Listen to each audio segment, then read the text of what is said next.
الحمد لله نحمده ونستعينه ونستغفره ونؤمن به ونتوكل عليه ونعوذ بالله من شرور أنفسنا ومن سيئات أعمالنا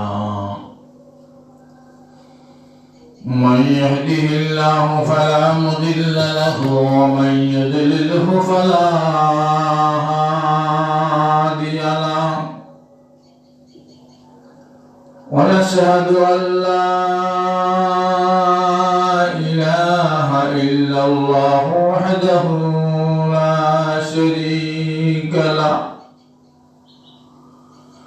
ونشهد أن سيدنا وسندنا ونبينا وشفيعنا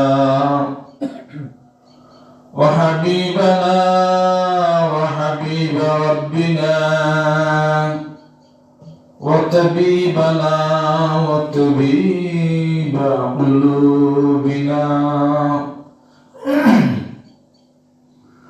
وأولانا ومولانا عبده ورسوله أما بعد فقد قال تبارك وتقدس في كلامه القديم وفي فرقانه المجيد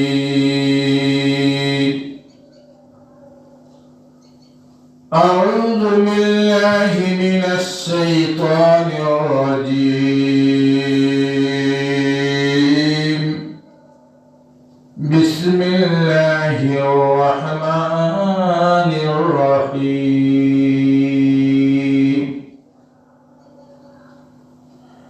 شهر رمضان الذي أنزل فيه القرآن هدى للناس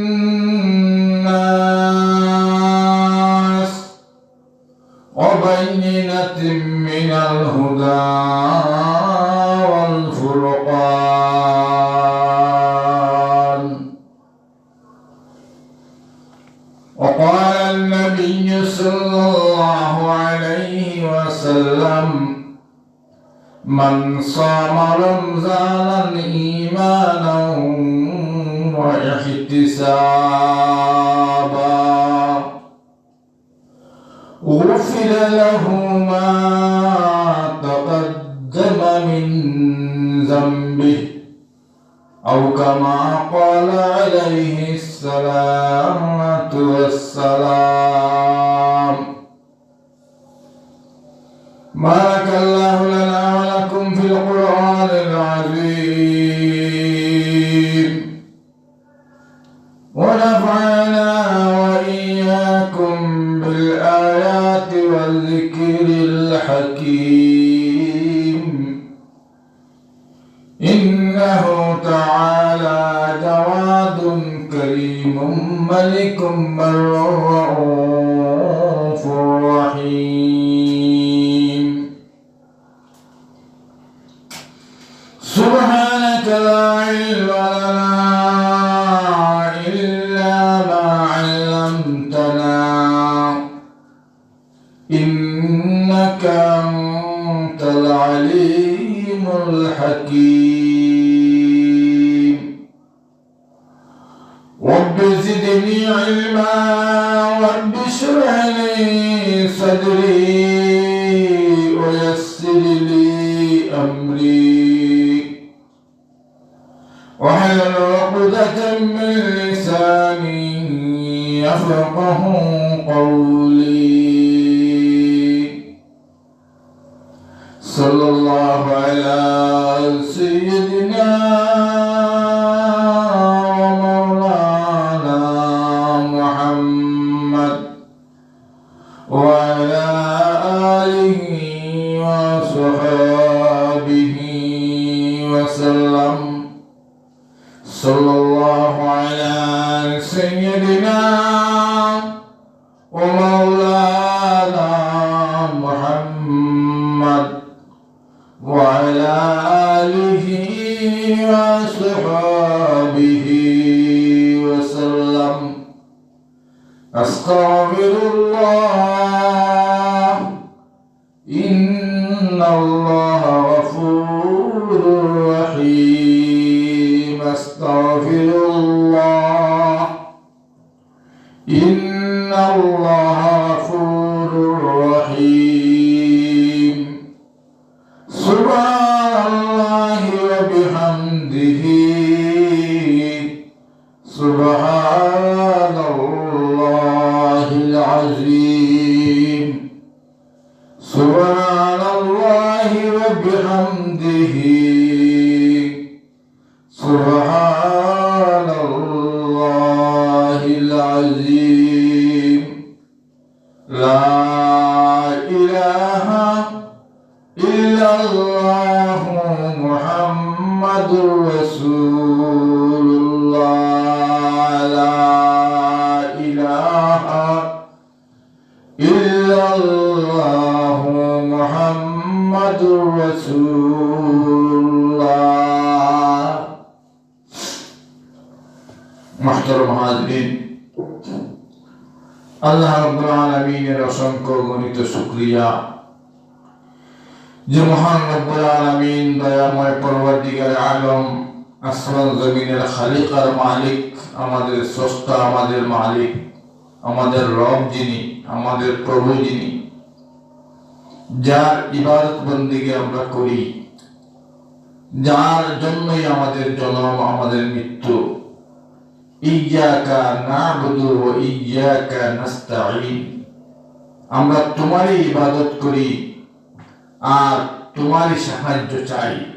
প্রতিদিন নামাজের প্রতি ওয়াক্তে, প্রতি রাকাতে আমরা সূরা ফাতিহায় পড়ি ইয়্যাকা না'বুদু ওয়া ইয়্যাকা নাস্তাঈন।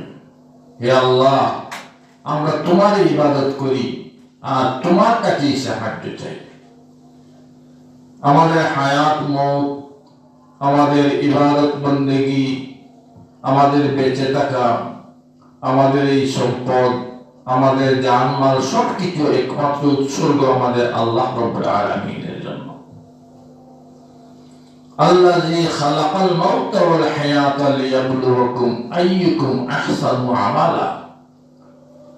আল্লাহ তাআলা বলেছেন আমাদের হায়াত আর মওত এগুলো আমাদেরকে দান করেছেন শুধুমাত্র আমাদের পরীক্ষা নেওয়ার জন্য, যে আমাদের আমল কার সবচেয়ে সুন্দর, সবচেয়ে মনোরম, সবচেয়ে পছন্দিদা, আল্লাহর কাছে পছন্দনীয় আমল কার বেশি, কার আমলটা সবচেয়ে সুন্দর, নিপুণ, নিখুঁত, শিরিক মুক্ত, বেদাত মুক্ত, গুমরাহি মুক্ত, এই ইবাদত কে আমরা করতে পারি, এই পরীক্ষা নেওয়ার জন্য, এই এক্সামিন নেওয়ার জন্য, এই ইমাজিন নেওয়ার জন্য, এই এক্সামের জন্য, আমাদের ইমতিহানের জন্যই আল্লাহ রাব্বুল আলামিন হায়াত আর মওত আমাদেরকে দিয়েছেন। এই হায়াত আর মওতের মধ্যবর্তী সময়ে আমরা যা করব এইগুলো আমাদের দুনিয়া আখিরাতের কল্যাণ এবং মঙ্গলের কারণ হবে। এজন্য রব্বুল আলামিনের দরবারে আমরা শুকরিয়া আদায় করি যে আল্লাহ তাআলা যেন আমাদেরকে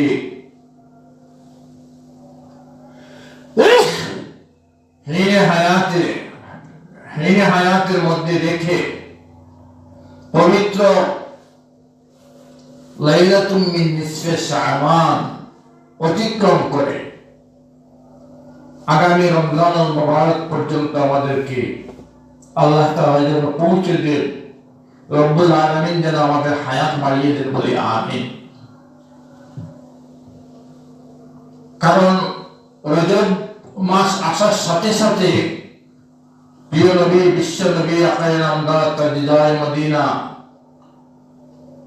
বিশ্ব নবী আকায়ে নামদার মুহাম্মদুর রাসূলুল্লাহ সাল্লাল্লাহু আলাইহি ওয়াসাল্লাম দোয়া করতেন, আল্লাহুম্মা বারিক লানা ফি রজব ওয়া শাবান ওয়া বাল্লিগনা রমজান। আমরা যেন বেশি বেশি করে দোয়া করি, আল্লাহুম্মা বারিক লানা ফি রজব ওয়া শাবান ওয়া বাল্লিগনা রমজান। আয় আল্লাহ, আমাদেরকে রজব এবং শাবান মাসে বরকতময় করে দাও, আর রমজান পর্যন্ত আমাদেরকে সুস্থ অবস্থায় পৌঁছে দাও। আমাদেরকে যেন আল্লাহ তাআলা রমজানুল মুবারকে পৌঁছে দেন। তাহলে কি হবে? কেন রমজানের জন্য আমরা আকাঙ্ক্ষা, তামান্না, বাসনা করব, মুনাজাত করব, প্রার্থনা করব? কি জন্য? রমজান মাস মুমিনের জন্য একটা রহমত, বরকত আর মাগফিরাতের মাস, জাহান্নাম থেকে নাজাতের মাস। রমজান মাস মুসলমানদের উৎসব মুখর পরিবেশে ইবাদত বন্দেগী করার মাস।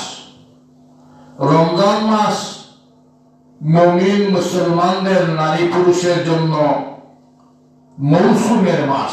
কিসের মৌসুম? ইবাদতের মৌসুম। রমজান মাস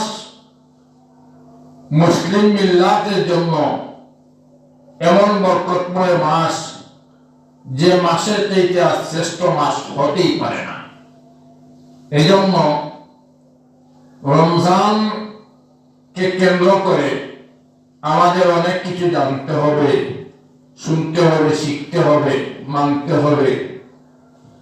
তাহলে রমজানের এই প্রাপ্তি এবং প্রত্যাশার মিল থাকবে, আর রমজানে আমাদের আল্লাহ রাব্বুল আলামিন কাঙ্ক্ষিত ফল দিয়ে আমাদেরকে কামিয়াব করবেন, সফল কাম করবেন, কৃতকার্য করবেন, আমাদেরকে উন্নতির চরম শিখরে পৌঁছে দিবেন। প্রথমে আমরা জানতে চেষ্টা করি যে এই রমজান মাস কেন আল্লাহর কাছে এত দামি, কি জন্য রমজান এত বরকতময়। এই মাস সম্পর্কে কোরআন এবং হাদিসে আল্লাহ এবং তার রাসূল সাল্লাল্লাহু আলাইহি ওয়াসাল্লাম কি বলেছেন, এগুলো আমরা যদি একটু একটু জানার চেষ্টা করি, একটু একটু শোনার চেষ্টা করি, তাহলে আমরা কি করব? আমাদের ইলম, আমাদের জ্ঞান, আমাদের জানার পরিধিটা আল্লাহ তাআলা বাড়িয়ে দিবেন। আমরা বস্তুত আমাদের মধ্যে অলসতা বেশি, অবহেলা বেশি, আমরা হেলায় খেলায় সময় কাটিয়ে দেই। আর এখন তো বর্তমান এক যুগ, ফিতনার যুগ। ছোট বড়, যুবক, বৃদ্ধ, শিশু থেকে নিয়ে শুরু করে নারী পুরুষ সবাই একটা রোগের মধ্যে আক্রান্ত, সেটা হচ্ছে মোবাইল। এই মোবাইলে আমাদের কত মূল্যবান সময় যে নষ্ট করতেছে। এইটা টিফাটিফি, এইটা দেখা দেখি, এইটার মধ্যে বিভিন্ন ধরনের সময় নষ্ট করা।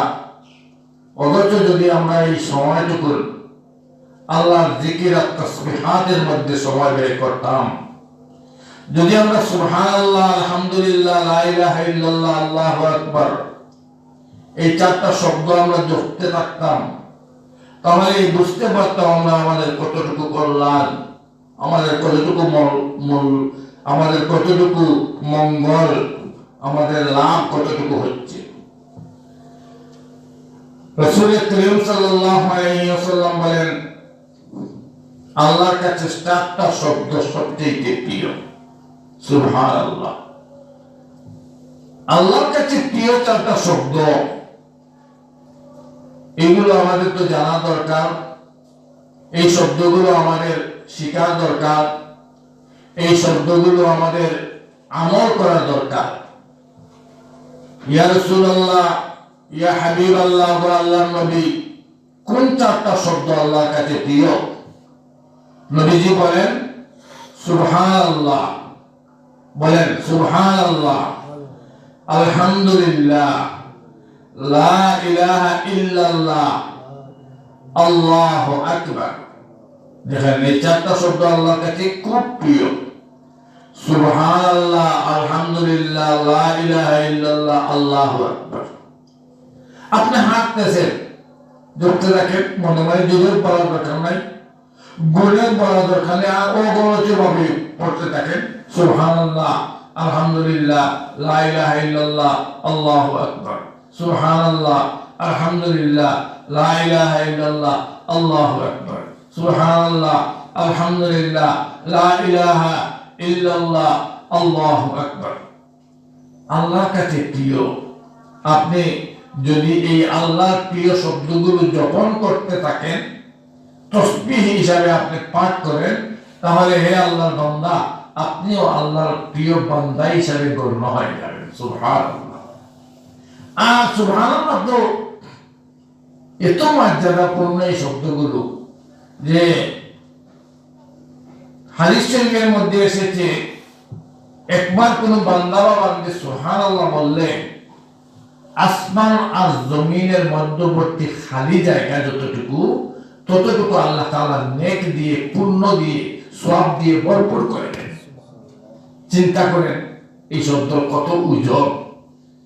হাদিস শরীফের মধ্যে এসেছে তামলাউল মিজান, কিয়ামতের দিন মিজানের পাল্লায় যখন ওজন দেওয়া হবে, আপনার একবার বলা সুবহানাল্লাহ আর সাত আসমান, সাত জমিন এবং এর মধ্যে যা কিছু আছে, পাহাড় পর্বত, নদী নালা, খাল বিল, সাগর মহাসাগর, যা কিছু আছে সব কিছু এক পাল্লায় তোলা হলে সুবহানাল্লাহর ওজন এর চাইতে বেশি হয়ে যাবে।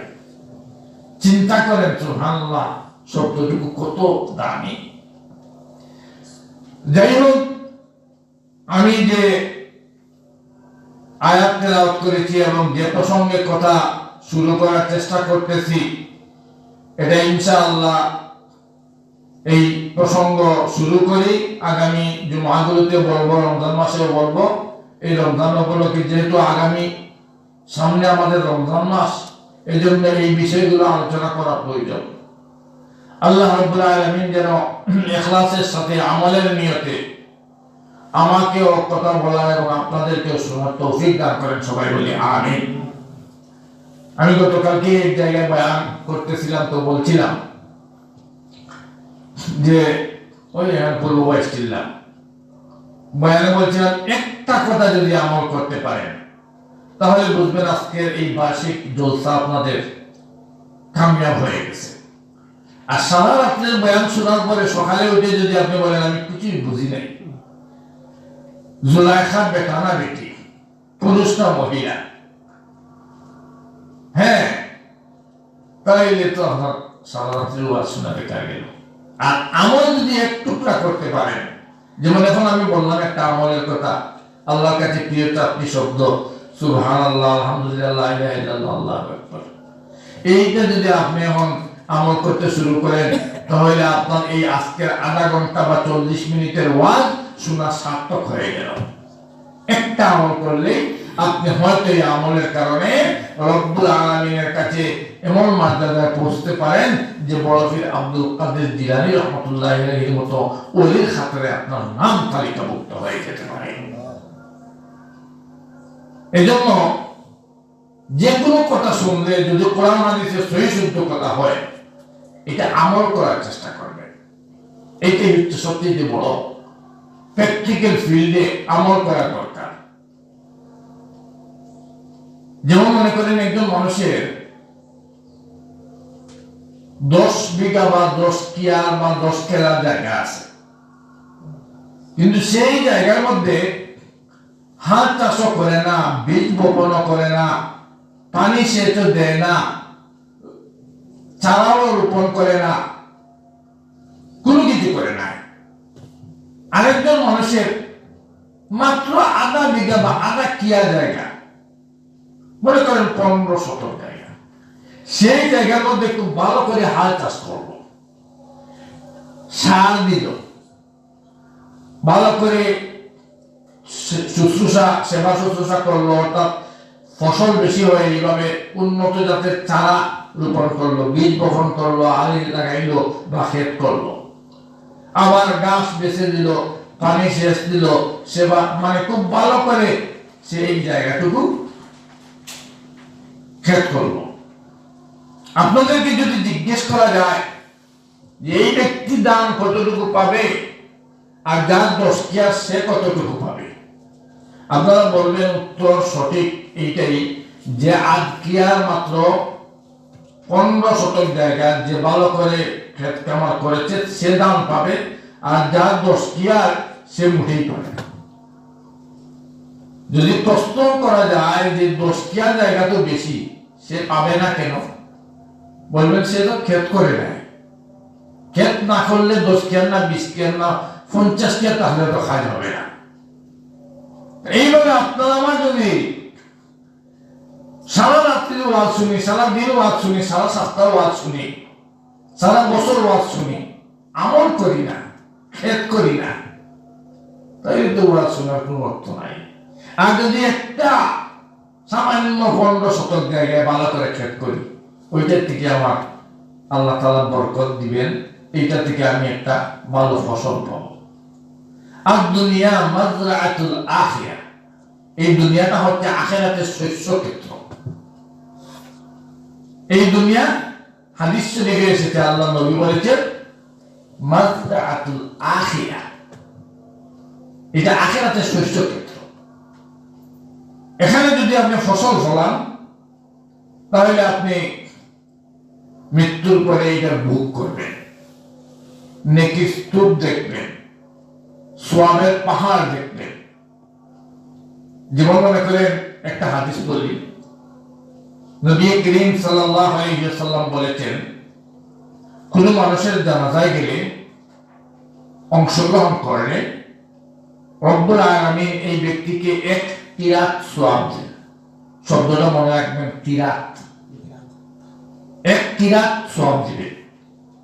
আর যদি সে জানাজার পরে দাফন কাফন সম্পূর্ণ করে ফিরিয়া যায়, নবীজি বলেছেন তাকে 2 কিরাত সওয়াব দেওয়া হবে। সাহাবায়ে কেরাম জিজ্ঞাসা করলেন, ইয়া রাসূলুল্লাহ, ইয়া হাবিবাল্লাহ, আল্লাহর নবী, কিরাত কি? আল্লাহর নবী উত্তর দিলেন, উহুদ পাহাড়ের মতো সমপরিমাণ সওয়াবকে 1 কিরাত বলে। সুবহানাল্লাহ।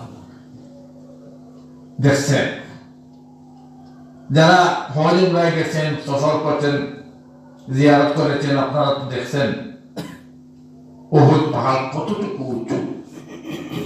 এখন একটা উপমা দিয়েছেন নবীজি যে এই পাহাড় পরিমাণ সওয়াব আল্লাহ তাআলা দান করবে, এটা একটা কিরাত বলে। এইভাবে আমরা কিয়ামতের দিন যারা নেক আমল করব,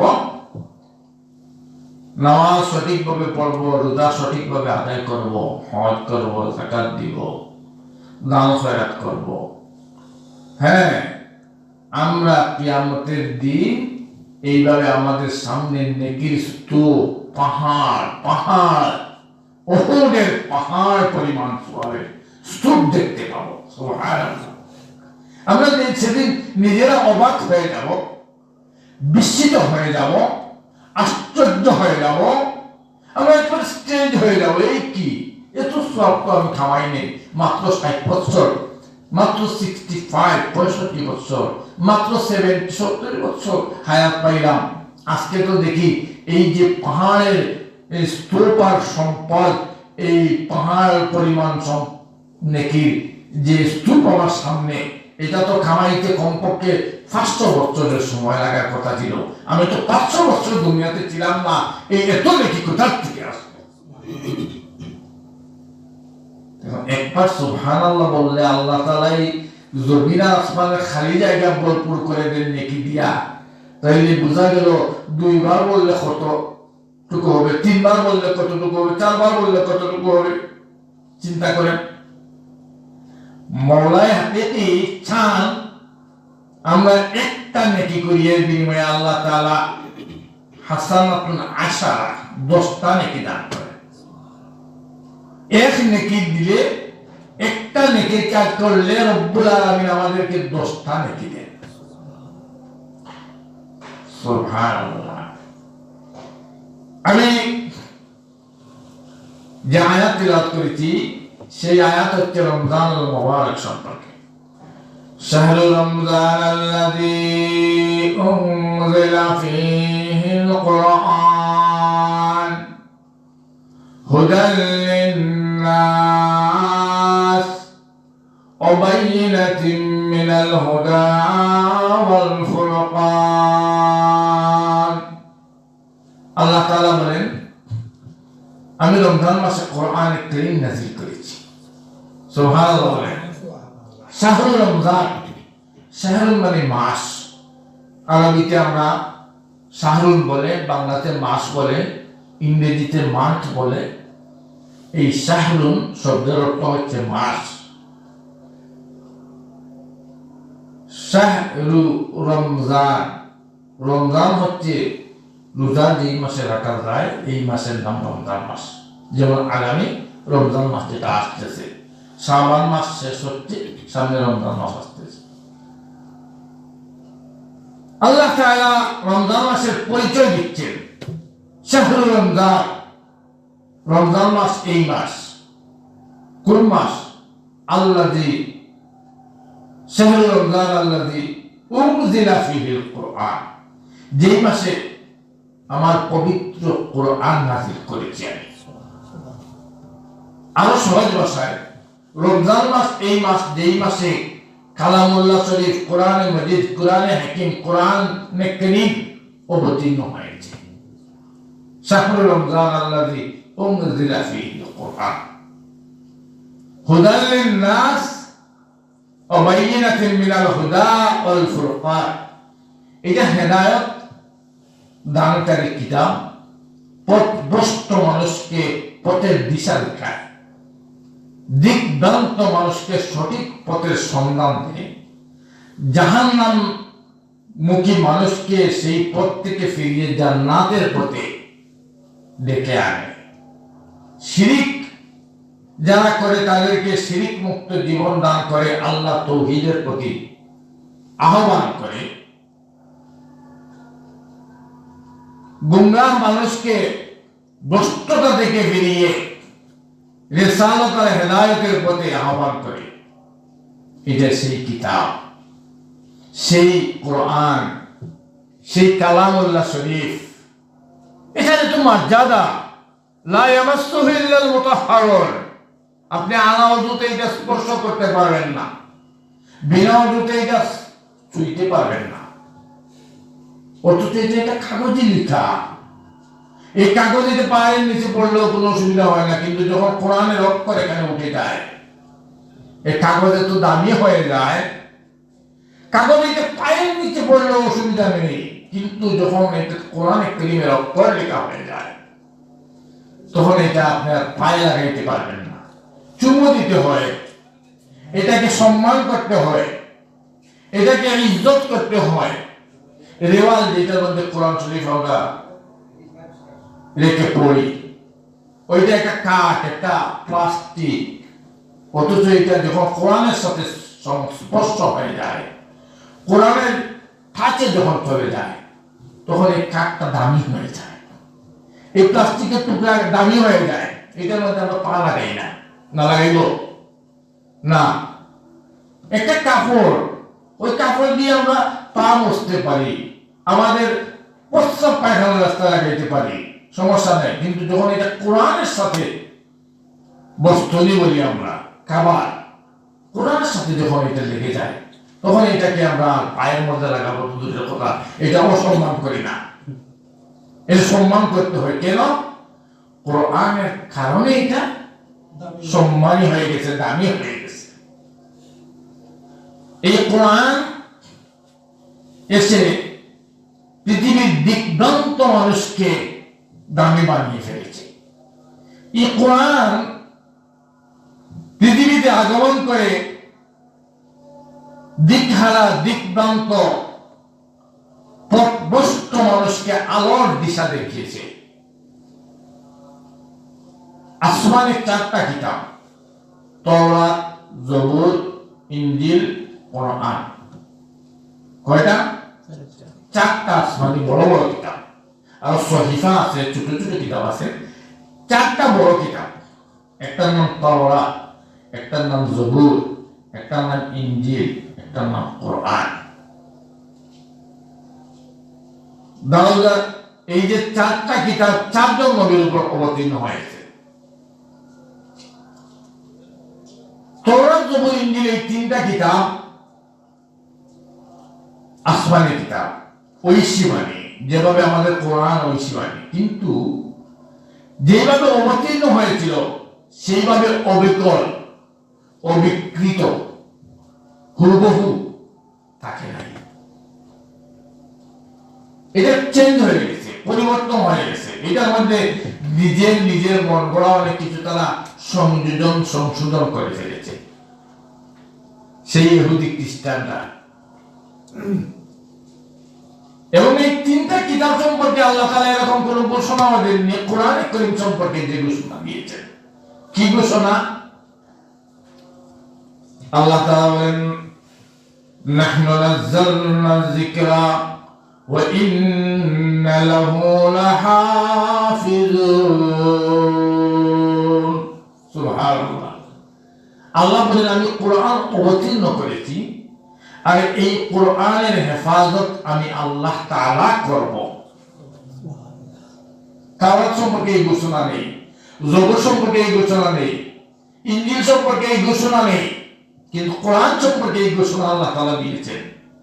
এজন্য কোরআনে কারীম নাযিল হওয়ার পর থেকে আজও পর্যন্ত একটা অক্ষর, একটা নুকতা, একটা জের জবর, একটা জজম, একটা তাসদীদ, একটা বিন্দু পরিমাণ পরিবর্তন হয়নি এবং কিয়ামত পর্যন্ত পরিবর্তন হবে না। এই কোরআন আল্লাহ তাআলা নিজে সংরক্ষণ করবেন। এটা আল্লাহ নিজের ওয়াদা। মাবুদ স্রষ্টা যিনি আমাদের খালেক আর মালিক, তিনি বলেছেন এই কোরআন আমি অবতীর্ণ করেছি, এই কোরআনকে আমি হেফাজত করব। মনে করেন আজকে আমেরিকার মতো সুপ্রিম পাওয়ার একটা দেশ, ওরা মিসাইল চাললো বা বোমা চাললো, মুসলিম যতটা দেশ আছে পৃথিবীতে সব দেশে একেবারে বললো এক কাজ করো, এই দেশগুলোর মসজিদ মাদ্রাসায় যত কোরআন আছে সব কোরআন জ্বালিয়ে ফেলো। মনে করেন একটা উপমা দিচ্ছি, তারা জ্বালিয়ে ফেল। এই জ্বালিয়ে ফেলার পরে কোরআনের যতটা কপি আছে সব আগুন দিয়ে জ্বালিয়ে ফেললো। তারপর কি কোরআন এই জমিন থেকে উঠে যাবে? না, উঠে যাবে? কোরআন বুকে ধারণ করে 30 পারা কোরআন, lakh lakh, crore crore, million million, billion billion, trillion trillion, সংখ্যা গণেও শেষ করা যাবে না। সারা পৃথিবীতে এই কোরআনকে বক্ষে ধারণ করে, বুকের মধ্যে 30 পারা কোরআন ধারণ করে অসংখ্য গণিত হাফিজে কোরআন আল্লাহ তাআলা এই জমিনে রেখেছেন। সুবহানাল্লাহ বলেন। দেখছেন আল্লাহ তাআলা কোরআন কিভাবে হেফাজত করতেছেন। এই যে নকুল কুমার বিশ্বাস নাকি হিন্দু একজন গায়ক, নকুল কুমার বিশ্বাস, আচ্ছা যাই হোক, সে দেখছেন এই কোরআন নিয়ে একটা গান বানাইছে। হ্যাঁ, সেই কোরআন নিয়ে একটা গান বানাইছে। হিন্দু মানুষ, সে মুসলমান নয়, কিন্তু এই কোরআন নিয়ে তার গান আমি শুনেছি। সে কোরআন, যে কোরআন পৃথিবী থেকে মিটে যাবে না, মুছে যাবে না, নিশ্চিহ্ন হবে না, এবং এটা কখনো কেউ পারবে না, গান বানাইছে সে।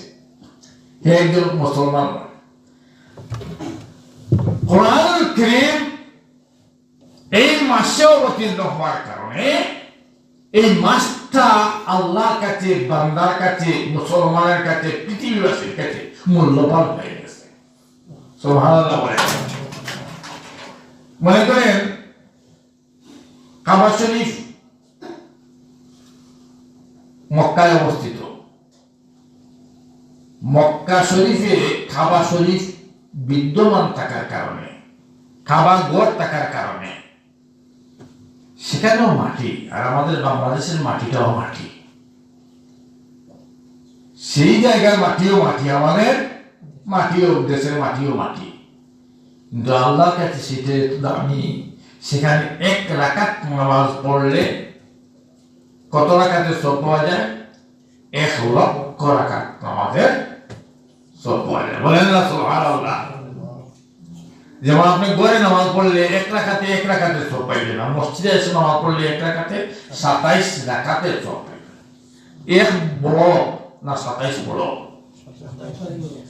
এক বড় না 1,00,000 বড়?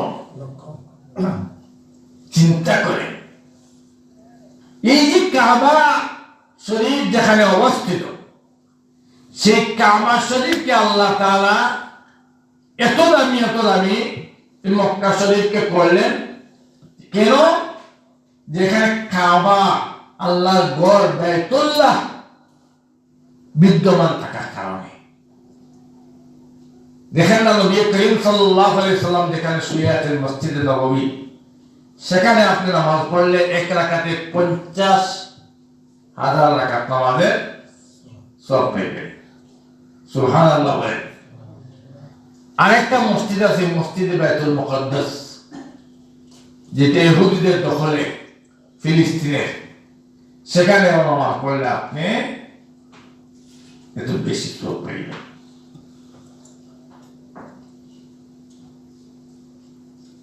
রমজান মুবারক এই কোরআন অবতীর্ণ হওয়ার কারণে রমজান মাস আল্লাহর কাছে এত দামি, এত মূল্যবান, এত মর্যাদাবান, যে রমজান মাসে রব্বুল আলামিন আমাদের জন্য সুবর্ণ সুযোগ করে দিয়েছেন। একটা নফল ইবাদত আদায় করলে আল্লাহ তাআলা একটা ফরজ ইবাদতের সমতুল্য সওয়াব দান করবে।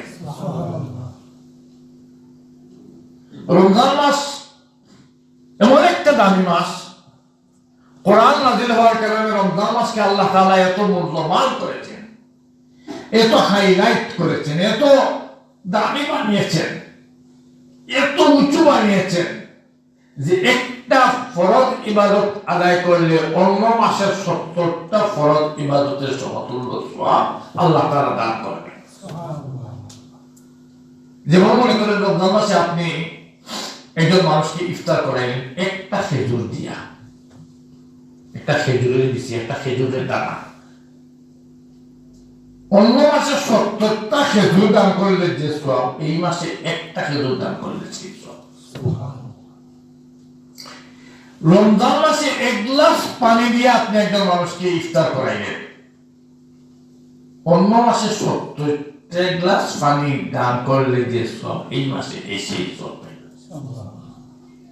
রমজান মাসে আপনি একজন মানুষকে মাত্র এক পিস কেক দিলেন, অন্য মাসে আপনি 70 পিস কেক দিয়ে যে সওয়াব, সেই সওয়াব পাইবেন। রমজান মাসে আপনি একবার সুবহানাল্লাহ বললেন, আঙ্গুলে গনে গনে আপনি 70 বার সুবহানাল্লাহ এখন বললেন যে সওয়াব, রমজান মাসে একবার বললে সেই সওয়াব। রমজান মুবারক আমাদের জন্য সুবর্ণ সুযোগ আসতেছে। রমজান মুবারক ইবাদতের মৌসুমের মাস আসতেছে। রমজান মুবারক আমাদের পুঁজি সংগ্রহের মাস আসতেছে। রমজান মুবারক আমাদের বোনাস পাওয়ার মাস আসতেছে। দেখছেন না, কাপড়ের দোকানে খালি যদি কয় বোনাস, কি বোনাস বলে 50% অফ, 60% অফ, তাহলে মানুষ হুড়মুড়ি খেয়ে, হ্যাঁ, 100 টাকার জিনিস 50 টাকায় পাবো, 500 টাকার জিনিস 200 টাকায় পাবো। রমজান মাস এটাও এইভাবে আমাদেরকে আল্লাহ তাআলা এত সুবর্ণ সুযোগ দিয়েছেন। একবার বললে 70 বার কেউ সব পাওয়া যাবে। যার জন্য রমজানের প্রস্তুতি গ্রহণ করা আমাদের প্রয়োজন। ইনশাআল্লাহ রমজানের ফাজাইল, মাসাইল, বারাকাত সম্পর্কে আলোচনা করব। আল্লাহ রাব্বুল আলামিন যেন আমাদেরকে এই পবিত্র রমজান মুবারকের সমস্ত বারাকাত দিয়ে মালামাল করেন। রমজান মাসে যেন আমরা সহি শুদ্ধভাবে ইবাদত বন্দেগী করতে পারি, আল্লাহ তাআলা সে তৌফিক দান করেন। বলুন আমিন। ওয়া আখিরু দাওয়ানা আলহামদুলিল্লাহি রাব্বিল আলামিন।